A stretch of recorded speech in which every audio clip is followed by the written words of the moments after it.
Well, it's time to talk about Agatha All Along, the 11th Disney Plus slash MCU show that is a spin off of WandaVision focusing on the character of Agatha Harkness, played by Catherine Hahn. So, as always, let's kick it from the top with episode 1, Seekest Thy Road. Basically, episode 1 serves as an epilogue for WandaVision in which it focuses on Agatha, who is trapped in a crime drama in which she believes that she's a cop. And yeah, that's basically the first half of the episode. Plays like a plays like a typical crime noir. I'll say this: Catherine Hahn.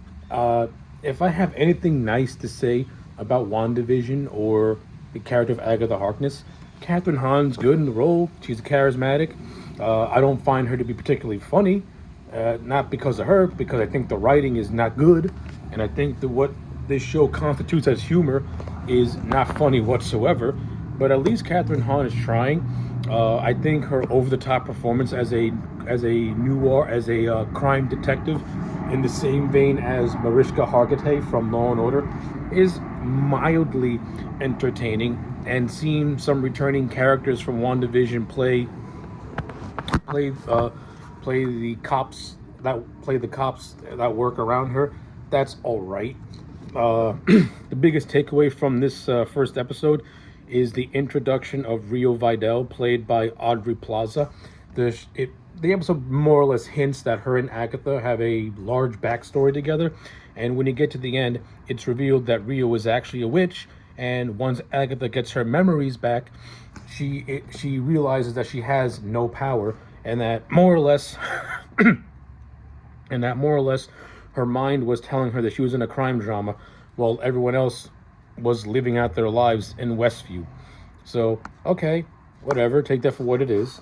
You have this whole thing of her interrogating some kid who broke into her house to looking for something called the Road, and it's when in this interrogation scene tries to go for the good cop, bad cop, and tries to be funny, but I didn't laugh at all. The actor who's playing this unnamed kid, he's whatever. He's whatever.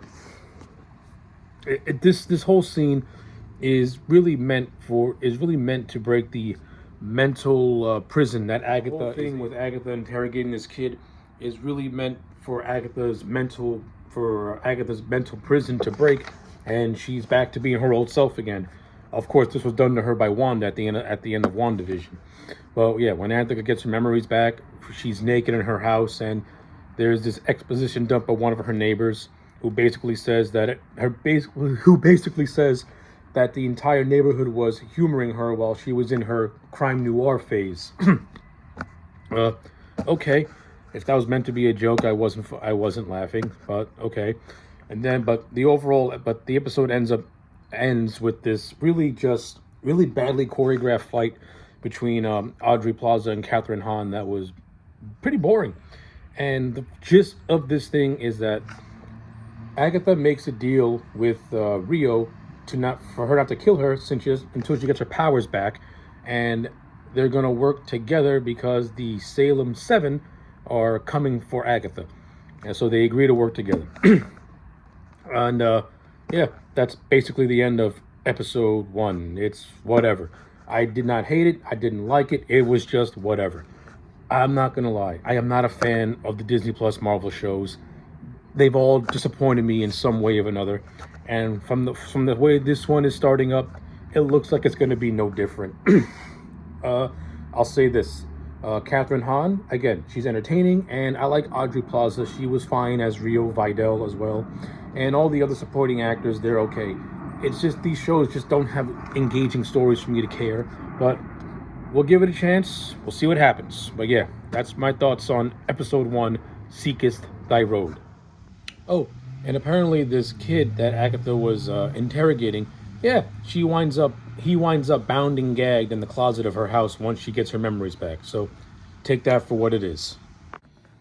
Okie dokie. Episode 2, Circles Sewn with Fate, Unlock Thy Hidden Gate.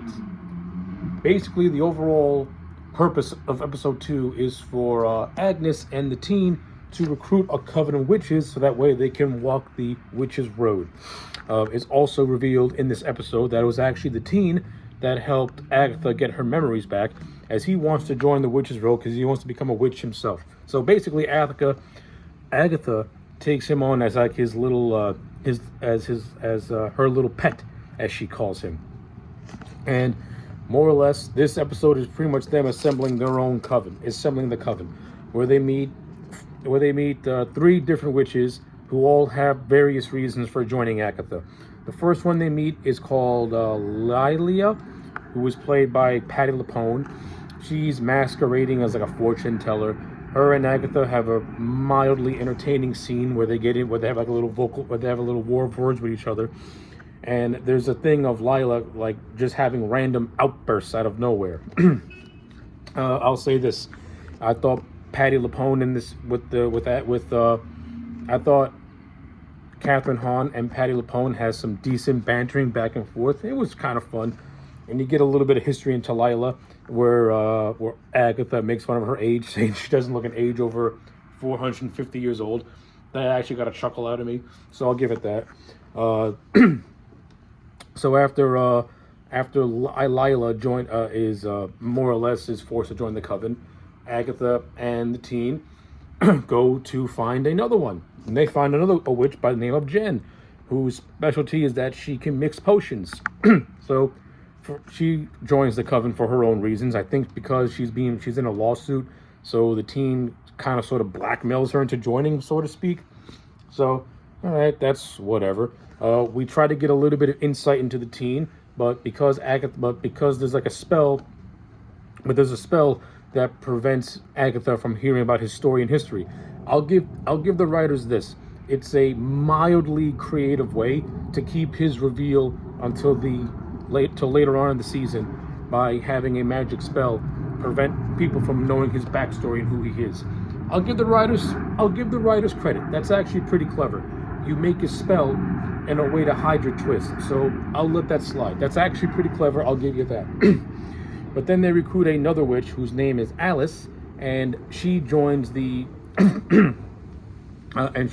coven because she wants to learn the truth about her mother and what happened to her mother. And they also need like a security or a fighter to join the road or something like that. So after Agatha gets all her witches assembled, she's missing one. She needs a green witch because of her earthly powers. Since she does not want to go to Rio Vidal, she decides to recruit Jebra Jo Robb, Kitty Foreman from That 70s Show, who reprises her role as Sharon Davis, aka Mrs. Hart. She gets recruited to join the Witches' Road for reasons, because she's a gardener, so she's familiar with plants and shit. Whatever. And then the episode comes to a screeching halt when all these women start singing this song. And this thing goes on forever. What I mean goes on forever, it goes on forever. It starts to feel like a music video. I'm watching this scene, I'm like, can we like speed this along already? It's clear as day that they want this song to have the same popularity as the Agatha All Along song from WandaVision, but there's a big difference between the two. The Agatha All Along song caught fire by a happy accident. This feels processed. This feels manufactured. And guess what? It completely misses the point as to how that song got mildly popular.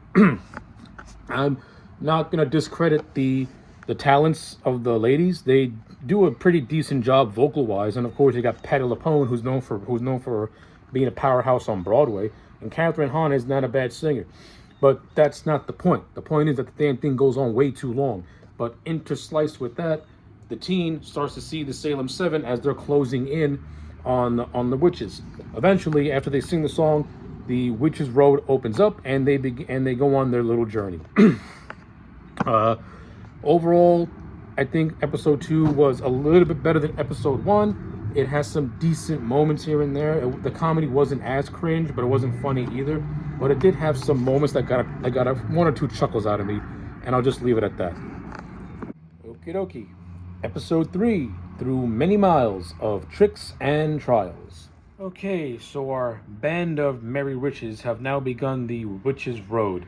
And on this road, they're going to encounter many different trials based around the many different forms of witchcraft. Also, in this episode, it's revealed that there is a spell or a sigil on the teen that prevents everyone else from learning about his backstory. Patty LuPone calls it a sigil, while Catherine Hahn calls it like a glamour.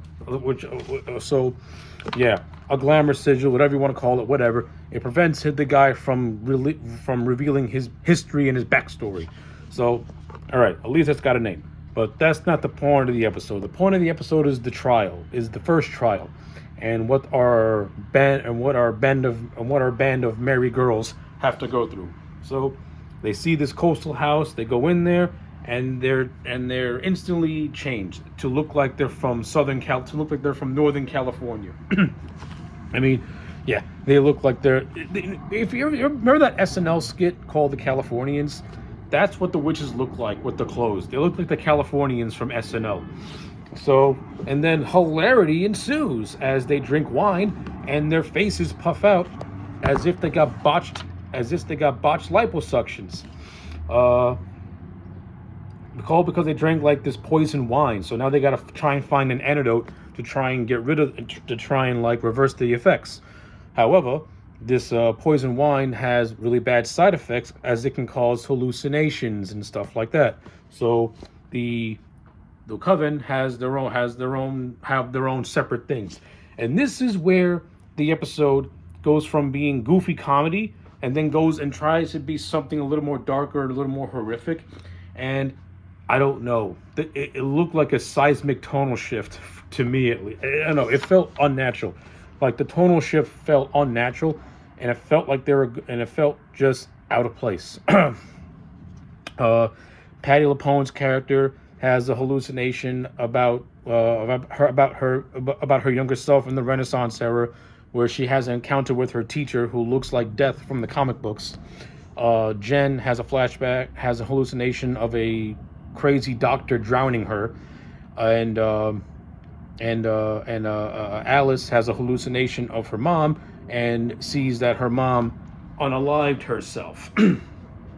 So, and we also get history into Agatha, in which Jen reveals to Teen that Agatha had traded her child for the Darkhold, and this is paid off towards the end of the episode, where Agatha has her own little hallucination in which she hears a baby crying from a bassinet, only for it to be revealed to be the Darkhold.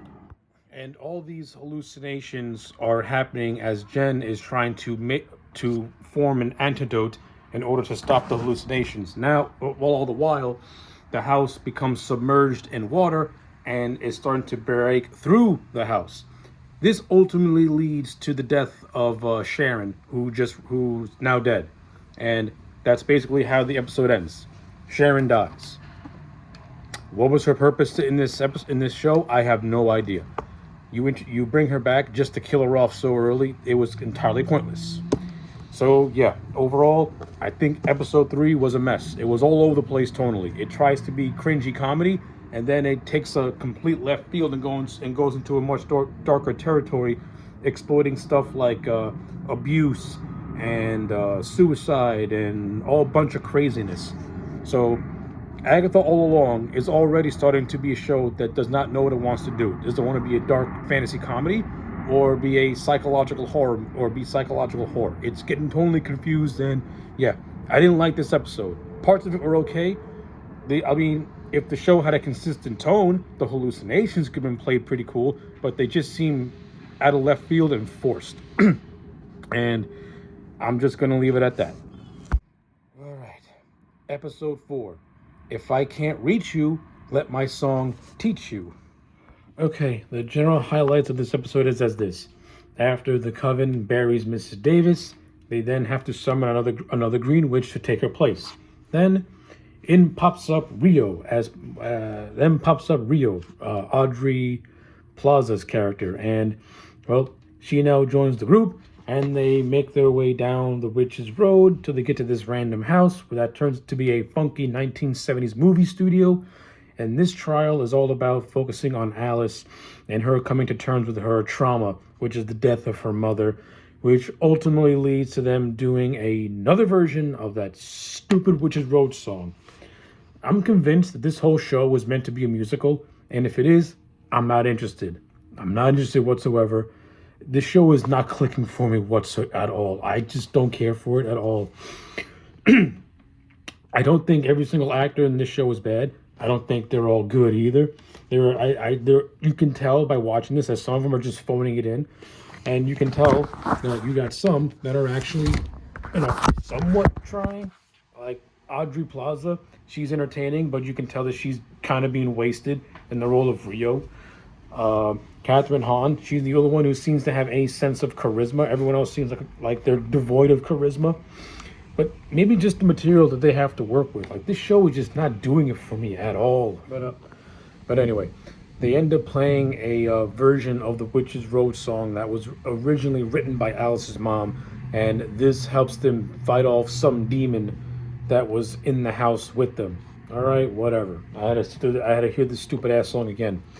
And then the show basically flat out says it without saying, basically says it that Agatha and Rio are lovers, and I don't give a rat's ass, to be honest with you. But during this whole thing, the teen gets hurt, but eventually he's fine again. And then he poses the question as to who put the sigil on him. At first asking if Agatha did it, but then she says no, because if I would have done it, then I would have the memory of it either. All right, whatever.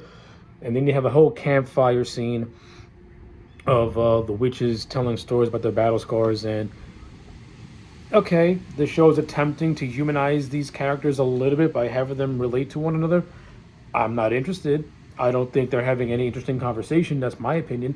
But then again, I give you a D plus for minimal for effort. At least you're doing the basics of trying to get your audience to relate to these characters and to try and make these characters feel human and like a team or a unit. I'm not buying it. I don't care. But okay. I'll give you that.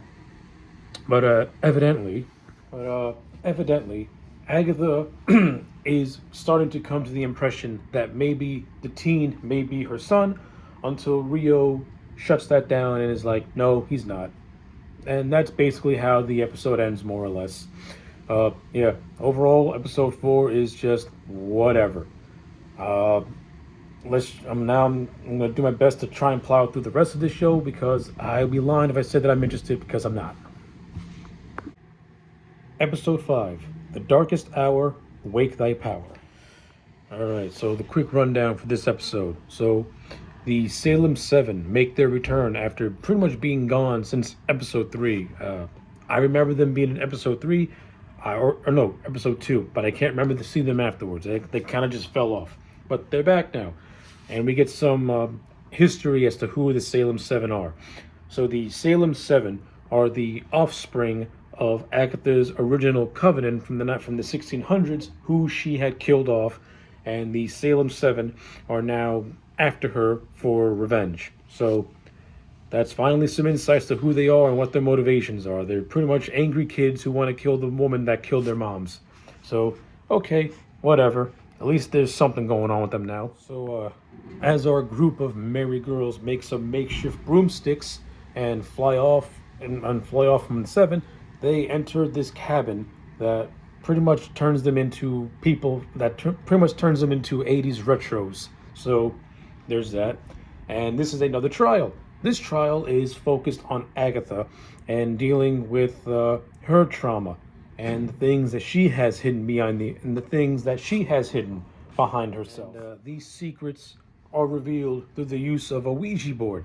At first, Mrs. Hart comes back and temporarily possesses Agatha.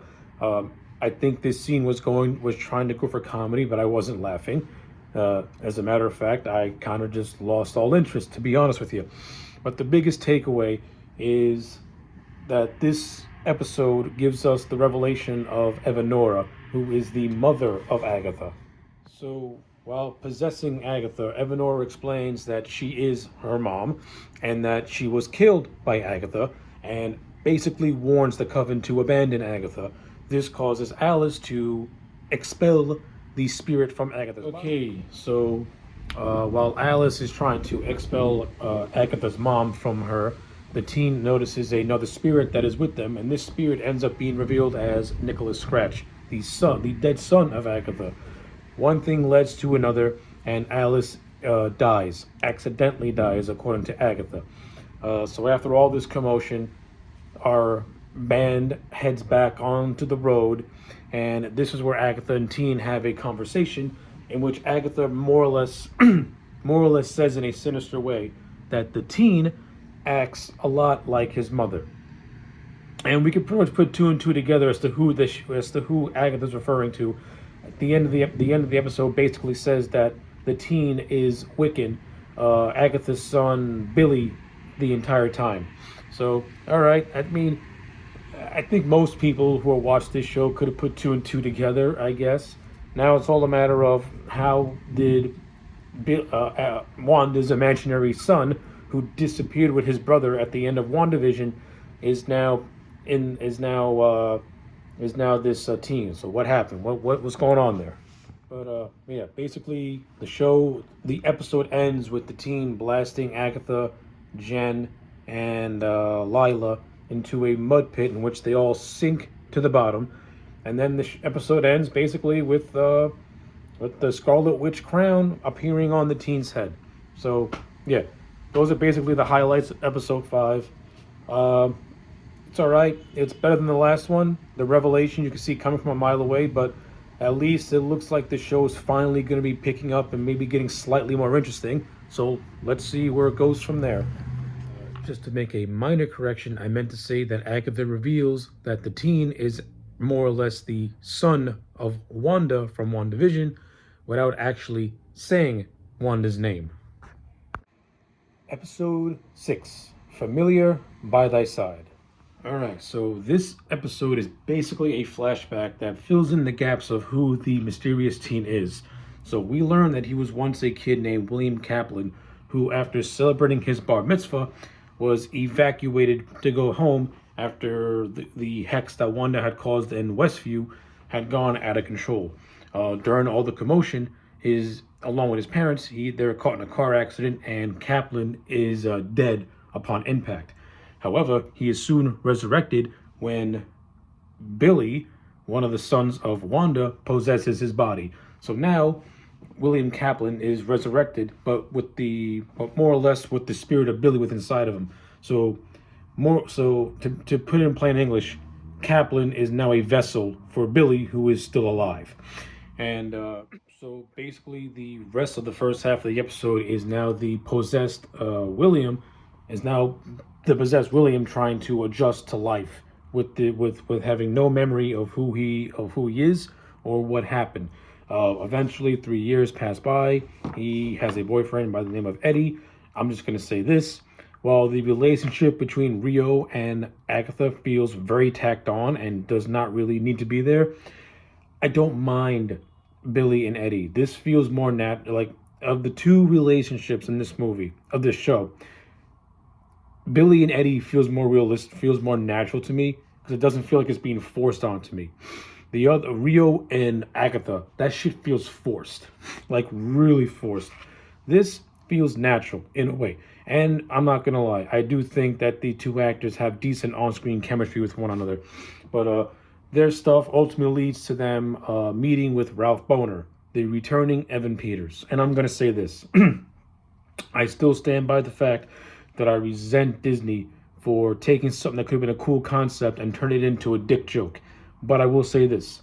Just like WandaVision, Evan Peters is very funny and very entertaining in this scene. And I think the bantering between these guys is actually pretty funny, and is some of the better funny stuff in this entire show. Like, the stuff with Evan Peters got laughs out of me, which I can't say the same for the rest of the show, which barely got a chuckle out of me. But I digress. Ralph basically gives the rundown of what happened at Westview with Agatha possessing him, forcing him to be his husband, having him to do terrible things. And it's through Ralph Bohner where Kaplan puts two and two together and realizes that he's Billy and that his brother Tommy is still missing. And this actually is what leads to Billy wanting to go on the Witch's Road. His reasoning for going on the road is to find his brother. And find the road, he has to get more information on Agatha. And there is a montage scene where they once again play that godforsaken song. This show tries way too hard to hammer in that Witch's Road song. I am sick and tired of hearing it. I heard it for the first time, whatever. Then I had to hear it again, and now I have to hear it again as Billy's trying to look for answers. I am tired of this song. But eventually, Billy finds out Agatha, and in an actually pretty creative way, we pretty much see the first episode from his perspective now. So while Billy is trying to find Agatha, in the first episode, everything's from Agatha's point of view. So in her mind, she's in a police station. But in actuality, they were inside Agatha's house the entire time. So I kind of like that. That was actually pretty cool. Not gonna lie. So now we get back to the current. Agatha has survived her mud drowning, and more or less her and Billy are going to team up to finish the Witch's Road, so that way Billy can find Tommy. But Billy makes it known that he does not trust Agatha and has got his eye on her. And I actually don't mind this scene between Agatha and Billy, because Agatha actually comes across as very antagonistic and very just evil to Billy in the final 5 minutes of this episode. So I don't mind that. I mean, Agatha's supposed to be a villain anyway. I'm not supposed to like her. I'm supposed to hate her. I mean, when you watch the Penguin, the Penguin did the villain story much better. But I don't want to compare the show to Penguin because they're two different stories, even though they're very similar at what they're doing. Penguin is a much better written show when compared to this thing. But yeah. As of right now, I actually think that episode 6 has been the best episode so far. I actually like it. If the rest of the show was the same as this, then this would be a good show.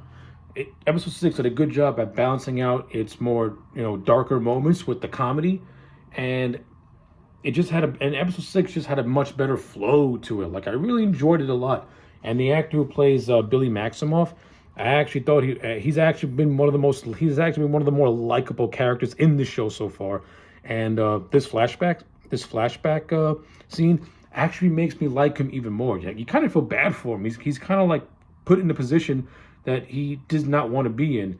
And I kind of like how William Kaplan interacted with the Patti LuPone character and the Alice character before his death.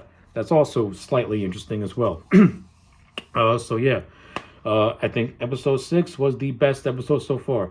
Not entirely perfect, but I did enjoy it. Episode 7, Death's Hand in Mine. Okay, so I overall thought that this was yet another very solid episode that focuses heavily on Patti LuPone's character of Lila, in which we get answers as to why she's been constantly having these outbursts all throughout the show. So Lila experiences time differently from others. Her life is told out of order, so to speak. It's out of sequence, and because it's out of sequence, she can experience things before they happen, and it comes across as her losing her mind in a way. And this is told through a series of flashbacks where Lila is talking to, I believe, is her mother while she is a child. And I'm not gonna lie, I thought that the show handled Lila's story and in the end of her arc in a satisfying way. It wasn't all the way perfect. This episode did have things that I thought were very cringy and very just like, why would you say that, or why is this here? But overall, the episode took itself seriously, and it did have a somewhat darker ending, and it did also have a reveal that you could see coming from a mile away if you pay attention to the dialogue all throughout the show itself. So basically, Lila and Jen, they survived being dragged down through the mud, and now they're beneath the Witch's Road, in which they have to navigate through a series of tunnels while fending off the Salem 7. And now while that's happening, we have Billy and Agatha in another trial in which they have to use tarot cards, and they got to put these tarot cards in the correct sequence. Every time they don't, a ceiling full of swords will drop down, and eventually they will be impaled and killed. I thought these scenes were directed with decent tension, decent suspense, nothing thrilling or like anything out of the ordinary. But it does keep you on the, I guess, if you're, it does keep you somewhat interested to see what happens. Now, when Billy and Agatha are doing this trial, they're also in costumes of pop culture characters. Agatha is the Wicked Witch of the West from The Wizard of Oz, and Billy is is Maleficent from Sleeping Beauty. And when Jen and Lila eventually catch up to these two, they're also in different garbs. I think Lila has the appearance of Glinda, and Jen looks like the old crone from Snow White. And the costumes, they look okay. They don't look anything spectacular, but they look okay. They look like something you would buy at Spirit Halloween. But and the show doesn't really explain why going into the specific trial they wear these specific costumes. It feels like this episode literally feels like it was trying to leech off Halloween. That's basically it. And there's no story reason why they need to be in these outfits. But I digress.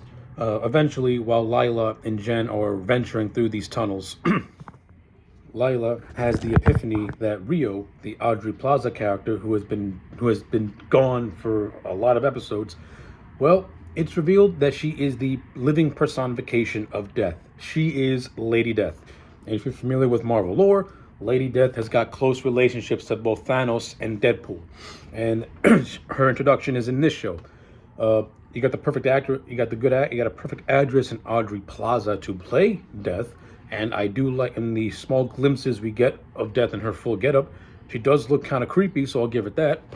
But this eventually leads to the very end of the episode where Lila, after her and Jen meet up with Agatha and Billy, she puts the cards in the correct sequence and she saves her friends, but she makes the noble sacrifice of offering off of and killing the Salem 7 along with herself.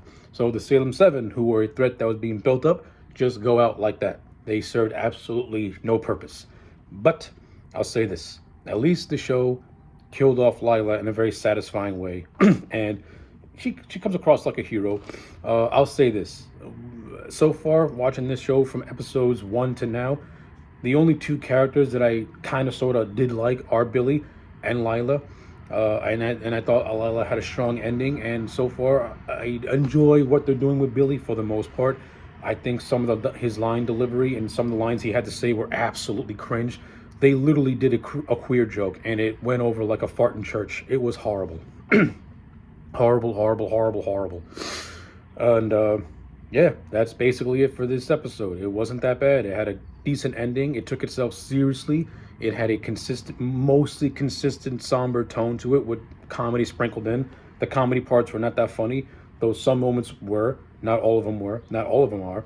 But it had a consistency to it, and I can appreciate that because it kept the tone from what episode 6 had, which I thought was the best episode. This one, kept that going and had a decent ending. So take that for what it is. Oh, and I do like how the show made Lila's perception of time feel like Christopher Nolan's Memento, in which that character experiences time in a different way. It's not as good, but I give you points for creativity. Episode 8, Follow Me, My Friend, to Glory, and the penultimate episode. Okay, so the episode opens up with Alice, who, after being killed in a previous episode, is now come face to face with Death. And now Death has become her tour guide. So, okay, Alice is technically still alive.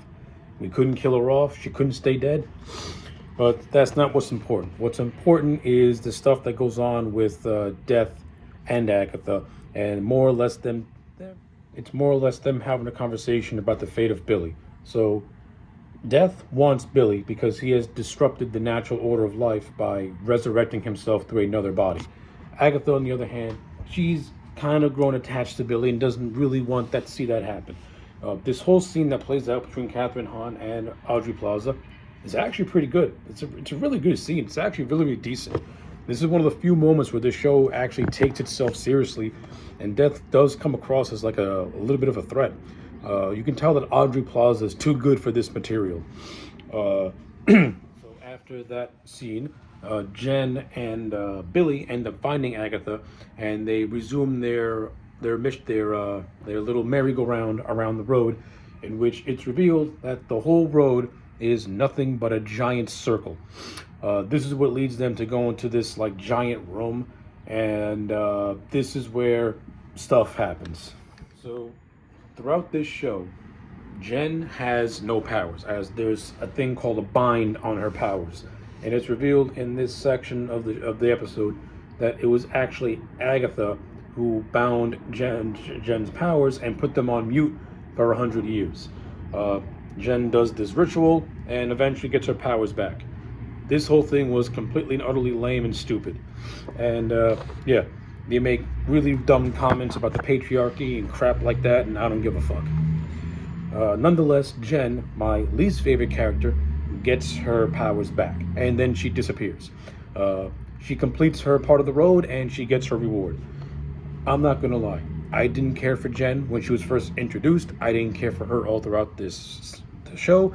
I think she was one of the more pointless characters in this whole thing because she doesn't do anything of note. Half the time I forgot she's in it.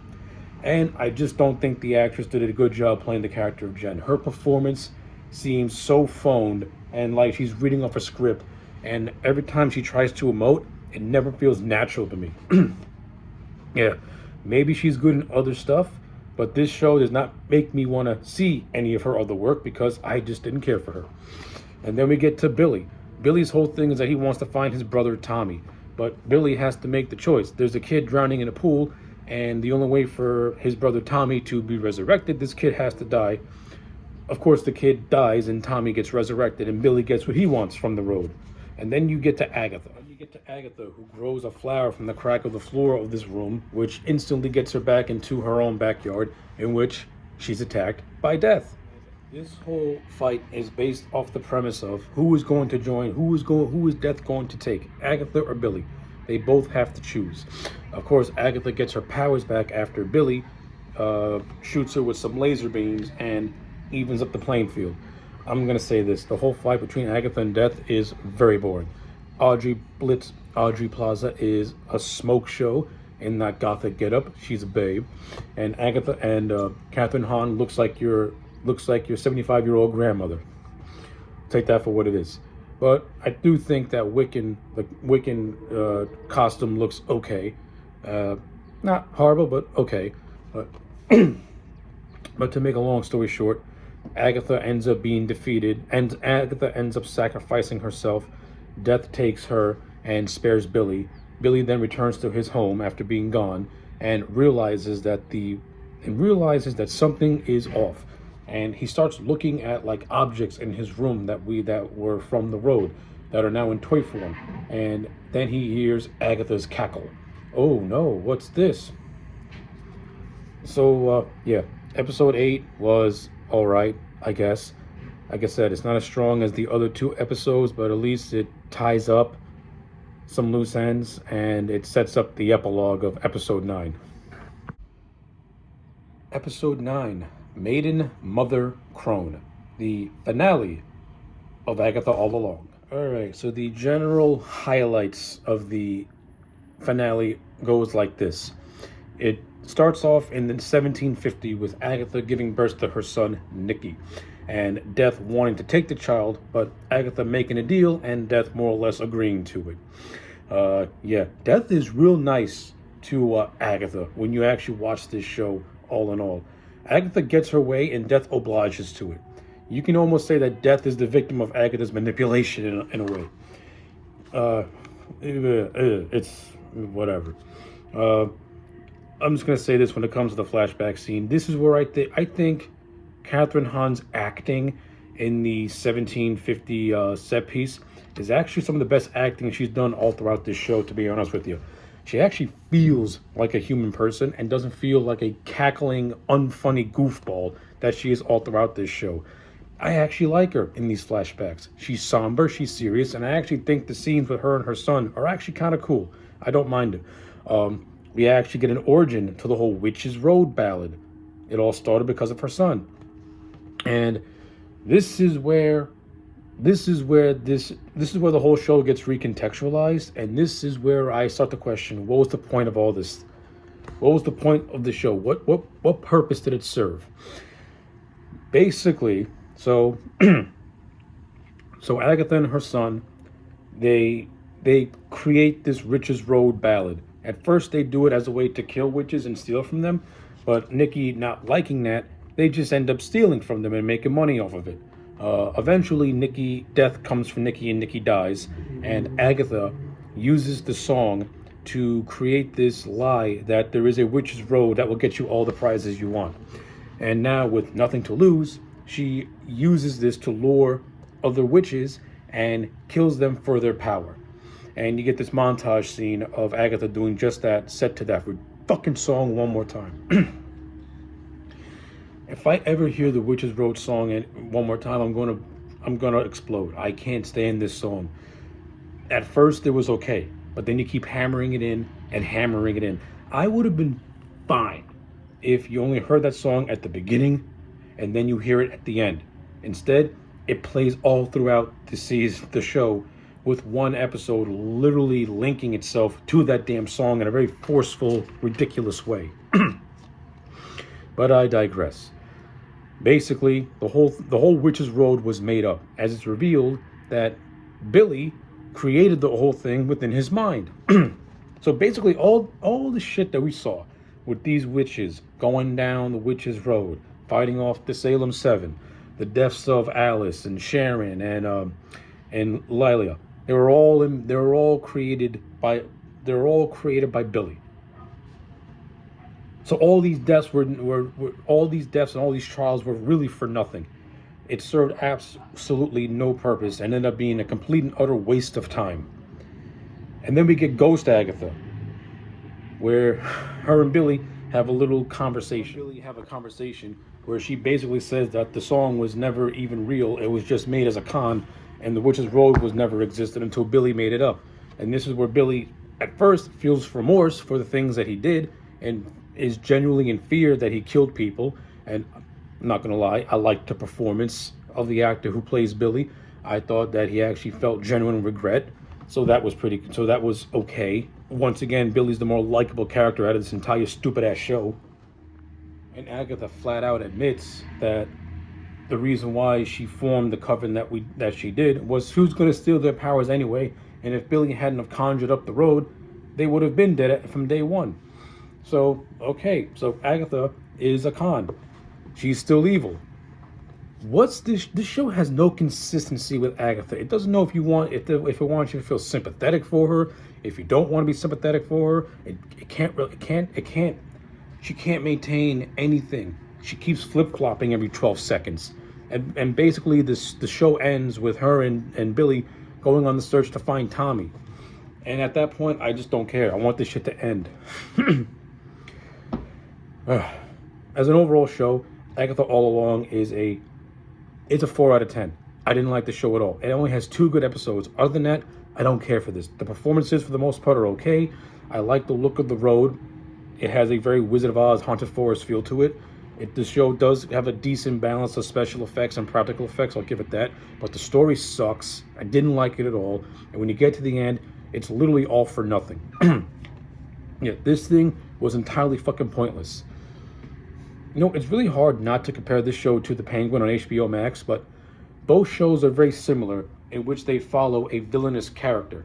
But here's the difference between a poorly written show like this and an expertly written show like that. This show has a villain as the focal point, but it can't decide on what it wants to do with her.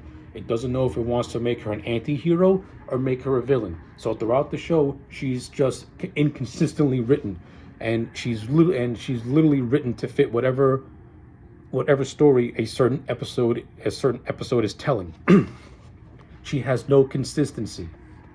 Take The Penguin, on the other hand. from the first episode to the last episode, Oz never changes as a character. He's still the same monstrous, manipulative person he was in episode 1 to episode 8. It does give him some sympathetic points with his mom and stuff like that, but when when the revelations come in that at the last episode, the Penguin fully embraces being just out for himself, which he already was, but now he's officially cut ties with everything. This show, not so much. It doesn't know. It tries to make Agatha an anti-hero, and she's not likable enough for me to even give a damn. So yeah, those are my thoughts on Agatha all along. Another just piss poor Disney Plus MCU show. Let me know your thoughts in the comment sections down below. Like the video and subscribe, and I'll check you back next time for more.